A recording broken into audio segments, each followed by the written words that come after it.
శ్రీ చాంద్రమాన విశ్వావసు నామ సంవత్సర వైశాఖ మాస శుద్ధ తదియ బుధవారము సరియగు తేదీ 30వ తారీఖు 4వ నెల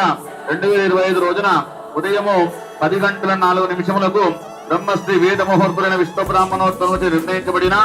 నక్షత్రయుక్త శుభ విధులైన పుష్కరాస ముహూర్తమున బ్రహ్మశ్రీ వేములవాడ లక్ష్మీనారాయణచారి శ్రీమతి లక్ష్మీ దంపతుల ఏకైక పుత్రికయగు చిరంజీవి లక్ష్మీ సౌభాగ్యవతి సమదర్శిని బ్రహ్మశ్రీ వడ్ల కాంతయ్యాచారి శ్రీమతి లలితా దంపతుల కనిష్ట పుత్రుండగు చిరంజీవి నాగరాజుచారికి ఇచ్చి కన్యాద గృహం జరుగు శుభపానిగ్రహము శ్రేష్టము ఉభయోక్త తారాబలం చంద్రాబలం శుభం శుభం శుభం.